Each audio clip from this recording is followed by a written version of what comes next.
I'm Scott Eisenberg. I do front of house for Imagine Dragons. I was a Berklee alum, 99, I believe. Yeah, we'll go with that. I did a lot of touring with bands in more of like a club theater level, indie rock bands. Some of those bands were opening up for bigger bands. The Bravery I was with for a long time. They did tours with like Depeche Mode and Green Day and all kinds of big stuff. So I had a bunch of that, and then toured with kind of mid-level bands for like the last 10 years or so before hooking up with the Dragons. Be open.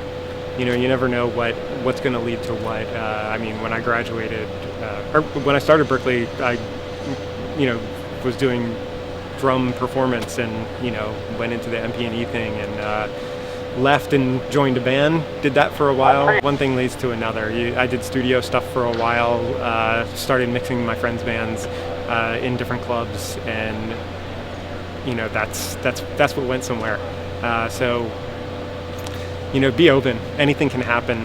One thing leads to another. I feel like I got engineering gigs because I had played with some of the artists that I'd worked for, and that led to different interactions and different gigs. So be open. Yeah, I mean, I liked both. I think at different phases of doing each one of them, you're like, oh, I really love doing this way better than the live stuff, and then the other one you're like, man, I really love this way better than like doing overdubs, and but then I don't know. I think you learn to love both of them depending on what you're doing. I mean, if you really do hate it, just stop doing it. That's definitely another thing I learned. It's like, if you get to a point where you don't like what you're doing, just do something else. Life's too short to continue on in any aspect of the music industry. It's like, whether you're in a band that you hate, or doing a studio gig that you hate, or doing a live gig that you hate, if it's not fun anymore, like just do something else. There's about 1,000 or tens of thousands of people who want to have your job, and would love it. And you would probably like 10,000 other jobs. It's a very small world. So I mean, Berklee helps because I think people who are going to Berklee are serious about what they're doing.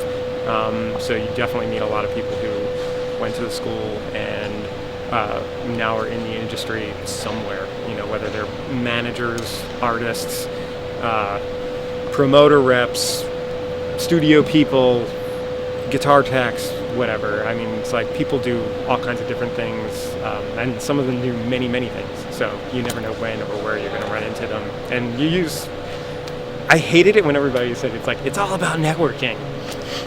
And it totally is. They're totally right. It's kind of amazing when I think of what gig led me to where, and it's usually just, kind of calling up people and just saying like, hey, I'm interested in doing this.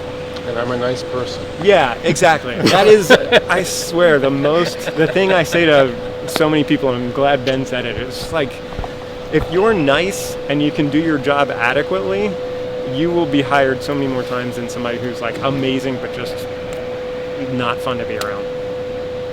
Because who wants to be around somebody who's not cool to be around? And granted, you still have to be able to do your job to a certain to a certain level, but it's like, you can always grow and learn and become better. But a positive attitude leads a long way.